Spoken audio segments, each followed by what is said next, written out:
Hello students, आज के video में हम डिस्कस करेंगे राजस्थान करंट अफेयर्स और जो समसामयिकी है आपके सिलेबस में उसके बारे में हम डिस्कस करेंगे। मूलतः हम इसके अंदर जो है नवंबर दिसंबर के जो करंट में जो मुद्दे चल रहे हैं उनके बारे में डिस्कस करेंगे।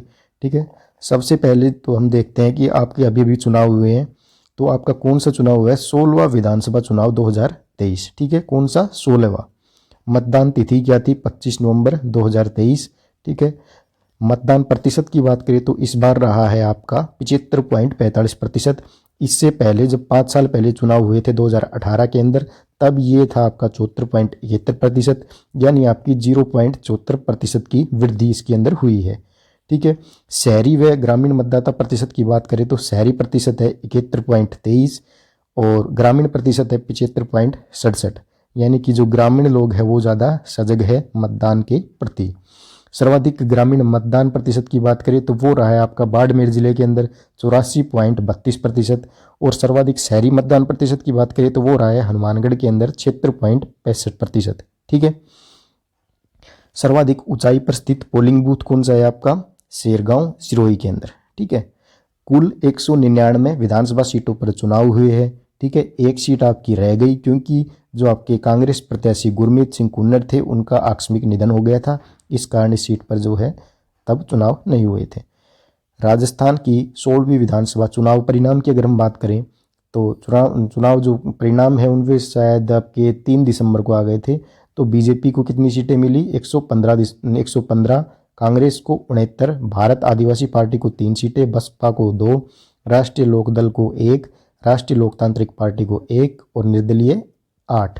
ठीक है, तो टोटल हो गई ये आपकी 199 सीटें। ठीक है, एक सीट आपकी जो रह गई थी।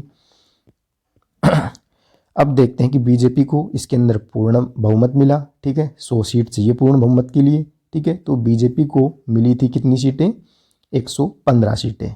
ठीक है, कुल महिला विधायकों की बात करें तो वो है इस बार 20, यानी 10.05%। सबसे युवा विधायक जो है आपके रविंद्र सिंह भाटी, जो आपके JNVU विश्वविद्यालय है, यूनिवर्सिटी है, उसके जो है पूर्व अध्यक्ष भी रह चुके हैं रविंद्र सिंह भाटी जी। तो ये सबसे युवा विधायक है। ठीक है, सबसे बुजुर्ग विधायक की बात करें तो हरिमोहन शर्मा बूंदी के हैं। ठीक है, सबसे बड़ी या सबसे छोटी जीत की बात करें तो सबसे बड़ी जीत आपकी दिया कुमारी की रही है। 71,368 मतों से सत्यनारायण अग्रवाल को इन्होंने हराया था जो कांग्रेस के थे, और ये उनकी जो है सबसे बड़ी जीत रही है दिया कुमारी की। ठीक है, कोटपूतली सीट की अगर हम बात करें तो भाजपा के हंसराज पटेल जो हैं उन्होंने कांग्रेस के उच्च शिक्षा उप मंत्री जो है राजेंद्र सिंह यादव को केवल 321 मतों से शिकस्त दी है। तो ये सबसे छोटी जीत आपकी हंसराज पटेल जी की है। इस बार 16वीं विधानसभा में कुल 20 महिला विधायक विधानसभा पहुंची, जो कि सिर्फ 10% भागीदारी को दर्शाती है, यानी 20 महिला विधायक हैं। ठीक है, 20 में से 9 भाजपा की, 9 कांग्रेस की, 2 निर्दलीय हैं। कांग्रेस की 9 विजेता उम्मीदवारों की बात करें, ठीक है, जो आपकी 9 कांग्रेस की थी ये कौन कौन थी? शिमला देवी अनूपगढ़ से, सुशीला डुड्डी नोखा से, रीता चौधरी मंडावा, सिक्का मील बराला चोमू से, शोभा रानी कुशवाहा धौलपुर से, अनीता जाटव हिंडौन से, इंदिरा बामनवास से, गीता बरवार भोपालगढ़ से और रमिया खड़िया कुशलगढ़ से। ठीक है, ये आपकी 9 महिला कांग्रेस की विजेता उम्मीदवार है। भाजपा की जो 9 महिला विजेता उम्मीदवार है वे कौन कौन है? दिया कुमारी विद्याधर नगर, अनीता बघेल अजमेर दक्षिण, मंजू बागमर जायल से, शोभा चौहान सोजत से, दीप्ति किरण महेश्वरी राजसमंद से, कल्पना देवी लाडपुरा से, वसुंधरा राजे झालरापाटन से, सिद्धि कुमारी बीकानेर पूर्व से और नोक्सम चौधरी जो है वो कामा से।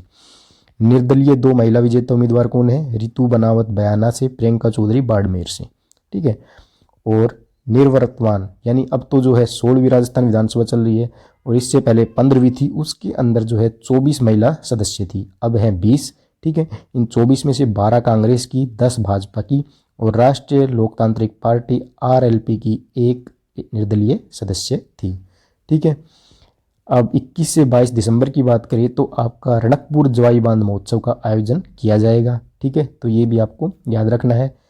महोत्सव के दौरान दीपमान, सांस्कृतिक संध्या, आतिशबाजी, जीप सफारी, ठीक है, दीपोत्सव और बैलून समेत विभिन्न प्रकार की सांस्कृतिक और मनोरंजन गतिविधियां और प्रतियोगिताएं जो है वो आयोजित की जाएंगी। ठीक है, और महोत्सव में स्थानीय कलाकारों द्वारा लोक कला के प्रदर्शन के साथ हॉर्स शो तथा कैमल शो भी होंगे प्रमुख आकर्षण का केंद्र।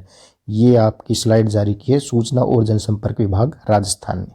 ठीक है, नेक्स्ट देखते हैं कि यूनेस्को ने हाल ही में गुजरात के गरबा को अमूर्त सांस्कृतिक धरोहर घोषित किया है। यूनेस्को की सूची में भारत की 15वीं अमूर्त सांस्कृतिक विरासत के रूप में किसको शामिल किया गया है? गरबा को।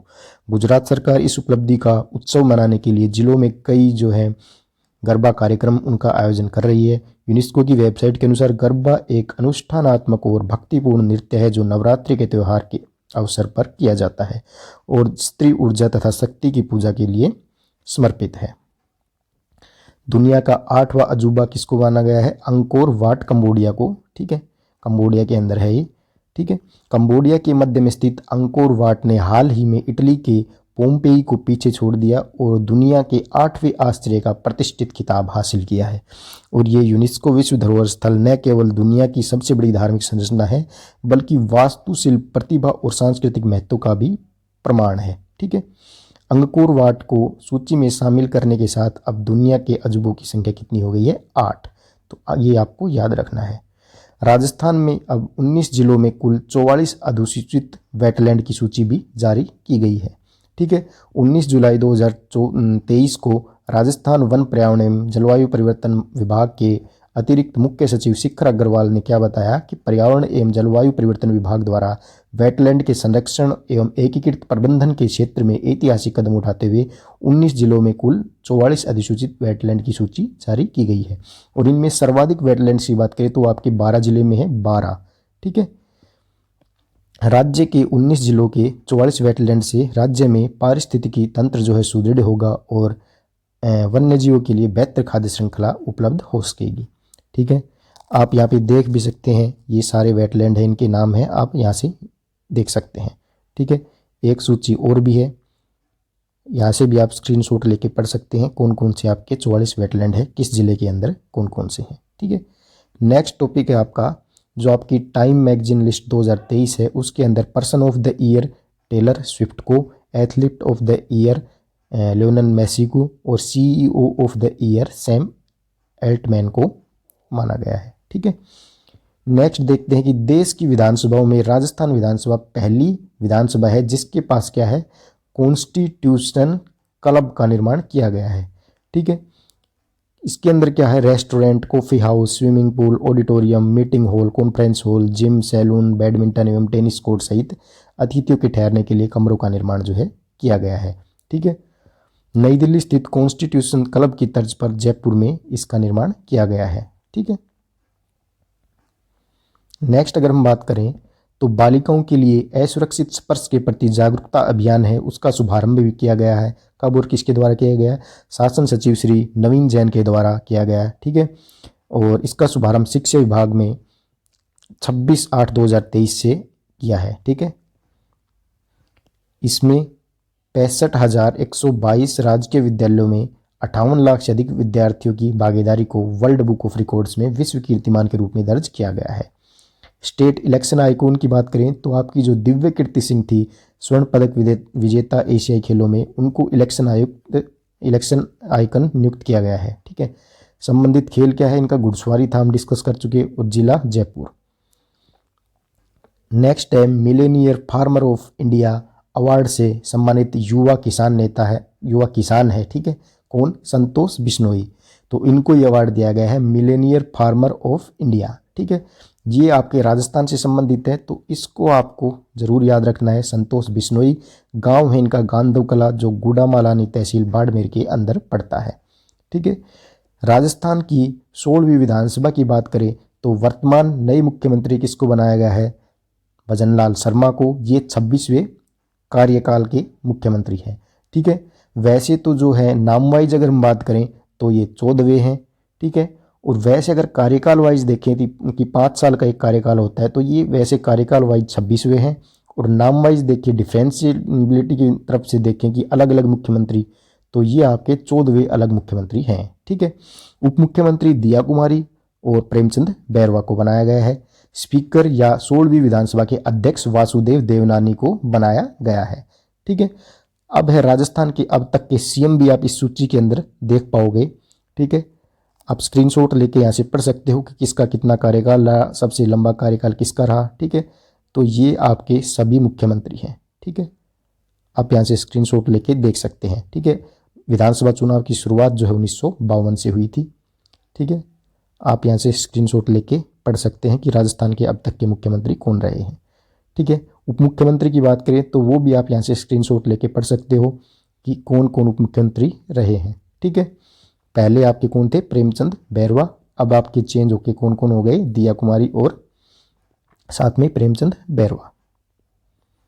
ठीक है, सॉरी, जो पहले आपके सचिन पायलट थे और अब ये सूची में शामिल हो गए 2 मुख्यमंत्री, दिया कुमारी और प्रेमचंद बैरवा। ठीक है, तो ये टोटल अब तक के जो है उप मुख्यमंत्री रहे हैं। नेक्स्ट हम देखें तो मुख्यमंत्री को शपथ कौन दिलाता है, राज्यपाल दिलाता है। अनुच्छेद 164(3) में ये उल्लिखित है। शपथ का उल्लेख अनुसूची 3 के अंदर है। राजस्थान के 14वें मुख्यमंत्री माननीय भजनलाल शर्मा। ठीक है, 14वें क्यों, अगर हम नाम वाइज बात करें कि 14 डिफरेंट मुख्यमंत्रियों की, तो ये 14वें हैं भजनलाल शर्मा। ठीक है, और उप मुख्यमंत्री सुश्री दिया कुमारी और प्रेमचंद बैरवा को राज्यपाल कलराज मिश्र ने शपथ दिलाई है। ठीक है, तीनों को शपथ किसने दिलाई, राज्यपाल ने, कलराज मिश्र ने। अब बात कर लेते हैं 33वें व्यास सम्मान 2023 की। तो इस वर्ष 33वां व्यास सम्मान 2023 जाने मानी हिंदी लेखिका पुष्पा भारती को प्रदान किया जाएगा। यह पुरस्कार 1991 में के बिरला फाउंडेशन ने शुरू किया था और यह सम्मान पिछले 10 वर्षों में प्रकाशित किसी भारतीय नागरिक द्वारा हिंदी साहित्य के उत्कृष्ट कार्य के लिए प्रतिवर्ष दिया जाता है।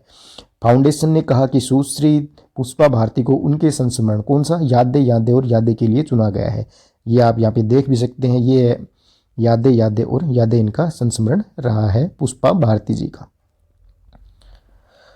नेक्स्ट अगर हम देखें तो जयपुर का जो प्रणव भार्गव नाम का एक व्यक्ति है, उसको order of the lion of Finland में नाइटहुड के सम्मान से नवाजा गया है। ठीक है, आप इमेज के माध्यम से भी देख सकते हैं। ठीक है, और यहाँ से इसको पढ़ भी सकते हैं। नेक्स्ट अगर हम बात करें वर्ल्ड्स एड्स डे 2023 आपका 1 दिसंबर को, और इसकी थीम थी लेट कम्युनिटीज लेड। ठीक है, अब बात कर लेते हैं चुनाव आयुक्त ऑफ द ईयर। 17 नवंबर 2023 को राज्य चुनाव आयुक्त डॉक्टर मधुकर गुप्ता को पुर्तगाल के लिस्बन में आयोजित 19वें अंतर्राष्ट्रीय चुनावी मामले के कॉन्फ्रेंस और पुरस्कार समारोह में प्रतिष्ठित पुरस्कार चुनाव आयुक्त ऑफ द ईयर से सम्मानित किया गया है। ठीक है, किसको, डॉक्टर मधुकर गुप्ता को। नेक्स्ट अगर हम बात करें COP28 2023 के अंदर आयोजित हुआ था। आप इसके बारे में भी कुछ इंपॉर्टेंट बातें जो है वो पढ़ सकते हैं। नेक्स्ट आपका पीएम मोदी को जो है 6 ऑनर प्रदान किए गए हैं, वो आप यहाँ पे देख सकते हैं। ठीक है, companion of the order of Fiji, companion of the order of Logohu और Papua New Guinea, order of Nile Egypt. ठीक है, लीजियन ऑफ ऑनर फ्रांस। ठीक है, grand cross of the order of honour Greece और Ebakl award by the republic of Palau. ठीक है, तो ये 6 ऑनर पीएम मोदी को इस वर्ष दिए गए हैं। ठीक है, नेक्स्ट अगर हम बात करें तो 16वीं राजस्थान विधानसभा जो वर्तमान में अब नई सरकार बनी है, ठीक है, उसके प्रोटेम स्पीकर, ठीक है, प्रोटेम स्पीकर किसको नियुक्त किया गया है, कालीचरण सर्राफ जी को। तो ये भी आपको याद रखना है, राजस्थान की नवनिर्वाचित विधानसभा के प्रोटेम स्पीकर होंगे कालीचरण सर्राफ जी। राजस्थान के पहले प्रोटेम स्पीकर कौन थे, संग्राम सिंह। 3 बार प्रोटेम स्पीकर कौन रहे, पूनम चंद बिश्नोई, विधानसभा के अध्यक्ष और उपाध्यक्ष के रूप में भी कार्य किया। और राजस्थान के एकमात्र मुख्यमंत्री जो प्रोटेम स्पीकर भी रहे वो कौन थे, भैरव सिंह शेखावत। 16वीं विधानसभा के प्रोटेम स्पीकर यानी वर्तमान में कौन है, कालीचरण सर्राफ जी। और विधानसभा अथवा लोकसभा के स्पीकर के पद पर जो व्यक्ति कुछ समय के लिए या अस्थायी रूप से कार्य करता है उसको बोलते हैं प्रोटेम स्पीकर, और इसकी नियुक्ति करता है राज्यपाल। ठीक है, इसकी नियुक्ति तब तक के लिए की जाती है जब तक कि विधानसभा या लोकसभा में स्थायी रूप से स्पीकर या अध्यक्ष का चुनाव नहीं हो जाता। ठीक है, तो स्थायी नहीं है इसलिए इनको बोलते हैं प्रोटेम स्पीकर। स्थायी हो जाएगा, कोई चुन लेंगे किसी को तो वो हो जाएगा आपका स्थायी या स्पीकर। ऐसे में जो प्रोटेम स्पीकर होता है उसका कार्य क्या होता है कि ये नवनिर्वाचित विधायकों को शपथ दिलाता है। ठीक है, अब तक के राजस्थान के प्रोटेम स्पीकर आप इस लिस्ट के अंदर देख सकते हैं। ठीक है, पहला कौन था, महाराजा संग्राम सिंह। और इस लिस्ट का स्क्रीनशॉट लेकर के आप अब तक के जो प्रोटेम स्पीकर हैं वो यहाँ पे देख सकते हैं। इससे पहले जो सरकार थी उसमें कौन था, श्री गुलाब चंद कटारिया जी। नेक्स्ट अगर हम बात करें तो 15वीं 16वीं विधानसभा के विधायकों की उम्र व शिक्षा का विश्लेषण है। तो अब महिला विधायक 27 से 20 रह गई है। 50 से ज़्यादा उम्र के एमएलए जो है वो कितने हैं, 132। आप इस न्यूज़ के माध्यम से इन सभी को डिटेल के अंदर जो है पढ़ सकते हैं। आप स्क्रीनशॉट लेकर के यहाँ से पढ़ सकते हैं। नेक्स्ट अगर हम बात करें तो राजस्थान विधानसभा का सत्र जो है 20 और 21 दिसंबर को, ठीक है, राज्यपाल ने सत्र आहूत करने की स्वीकृति जो है वो प्रदान की है। 16वीं विधानसभा का प्रथम सत्र, ठीक है, 20 और 21 दिसंबर से शुरू होगा, मतलब हो चुका है। खेलो इंडिया पैरा गेम्स जो है इसमें राजस्थान ने 10 स्वर्ण, 20 रजत और 13 कांस्य सहित कुल 43 पदक जो हैं जीते हैं। आप इस न्यूज़ के माध्यम से इसको पढ़ सकते हैं। नेक्स्ट अगर हम बात करें विजय हजारे क्रिकेट ट्रॉफी 2023 की, तो ये राजस्थान और हरियाणा के बीच में जो है फाइनल का मैच हुआ था। उसमें हरियाणा ने राजस्थान को हराकर पहली बार विजय हजारे ट्रॉफी अपने नाम कर ली है। सुमित कुमार को प्लेयर ऑफ द मैच और प्लेयर ऑफ द सीरीज का पुरस्कार जो है जीता है। और विजय हजारे ट्रॉफी में राजस्थान की टीम जो है 2 बार फाइनल पहुंची और दोनों ही बार हार का सामना करना पड़ा। हरियाणा ने राजस्थान को 30 रनों से हराकर पहली बार विजय हजारे ट्रॉफी अपने नाम की है। एक और इम्पोर्टेंट तथ्य है कि संयुक्त राष्ट्र ने 2024 को क्या घोषित किया है, अंतर्राष्ट्रीय ऊंट वर्ष, ठीक है। तो ये भी काफ़ी इंपॉर्टेंट क्वेश्चन है आपका। और अगर हम अन्य अंतर्राष्ट्रीय जो है वर्षों की बात करें तो अंतर्राष्ट्रीय मृदा वर्ष जो है आपका 2015 को घोषित किया गया है। राष्ट्रीय बाजरा वर्ष 2018 को घोषित किया गया है। अंतर्राष्ट्रीय दलहन वर्ष 2016 को, अंतर्राष्ट्रीय मिलेट्स या बाजरा वर्ष 2023 को, और ऊंट वर्ष आपका जो आगामी 2024 है उसको घोषित किया गया है। तो ये सभी तथ्य आपके बहुत इंपॉर्टेंट है, ये भी आपको याद रखने हैं। ऊंट वर्ष जो है वो पूछा जा सकता है। अब बात कर लेते हैं राष्ट्रीय शिक्षक पुरस्कार 2023 की। तो आशा रानी सुमन जो अलवर की हैं और शीला आसोपा जोधपुर की है, इनको प्रदान किया गया है। राजस्थान की 2 शिक्षिकाओं राजकीय उच्च माध्यमिक विद्यालय खारखंडा राजगढ़ अलवर की आशा रानी सुमन और राजकीय बालिका उच्च माध्यमिक विद्यालय श्याम सदन जोधपुर की शीला आसिफा को वर्ष 2023 के राष्ट्रीय शिक्षक पुरस्कार के लिए चुना गया है। 5 सितंबर 2023 को नेशनल अवार्ड के तहत सर्टिफिकेट ऑफ मेरिट 50,000 रुपये की राशि और सिल्वर मेडल जो है प्रदान किया जाएगा, ठीक है। तो ये भी आपको 2023 में काफ़ी इंपॉर्टेंट है, एग्जाम में पूछा जा सकता है। और साइबर ठगी के मामले में जो प्रदेश है राजस्थान वो 8वें स्थान पर है 823 मामलों के साथ, ठीक है। नेक्स्ट अगर हम बात करें राष्ट्रीय खेल पुरस्कार 2023 की, तो 9 जनवरी 2023 को पुरस्कार ये है प्रदान किए जाएंगे। और मेजर ध्यानचंद खेल रत्न पुरस्कार 2023 जो है किसको दिया जाएगा, चिराग चंद्रशेखर शेट्टी और रंकी रेड्डी सात्विक साईराज बैडमिंटन को, ठीक है। और इसकी जो है राष्ट्रीय खेल पुरस्कार की हमने एक अलग से वीडियो भी बना दी है, ठीक है, उससे अभी आप यहाँ पे पढ़ सकते हैं, ठीक है। स्पोर्ट्स और गेम 2023 में उत्कृष्ट प्रदर्शन के लिए 26 खिलाड़ियों को अर्जुन पुरस्कार जो है वो प्रदान किया जाएगा। अर्जुन पुरस्कार 2023 की बात करें तो राजस्थान की दिव्य कीर्ति सिंह है, जयपुर से बिलोंग करती है। इनको घुड़सवारी खेल में गोल्ड मेडल इन्होंने जीता है और ये इस अवार्ड से सम्मानित होने वाली देश की पहली महिला घुड़सवार है, ठीक है। घुड़सवारी में एशियाई खेलों की स्वर्ण पदक विजेता जयपुर निवासी 24 वर्षीय दिव्य कीर्ति सिंह है और इनको राजस्थान विधानसभा चुनाव 2023 के लिए स्टेट इलेक्शन आयोग नियुक्त किया गया। नेक्स्ट अगर हम बात करें, नेक्स्ट तो कुछ है ही नहीं, ठीक है। तो ये आपके जो है प्रमुख दिसंबर के अब तक के जो है और दिसंबर से पहले के भी कुछ पॉइंट्स यहाँ पे आए हैं। तो ये काफ़ी इंपॉर्टेंट है एग्जाम पॉइंट ऑफ व्यू से। मेरा मानना ये है कि यहाँ से क्वेश्चन जो है, एक क्वेश्चन तो यहाँ से ज़रूर आने वाला है, ठीक है, और ज़्यादा भी आ सकते हैं, ठीक है। आज की वीडियो में इतना ही, मिलते हैं नेक्स्ट वीडियो में किसी नए टॉपिक के साथ। धन्यवाद।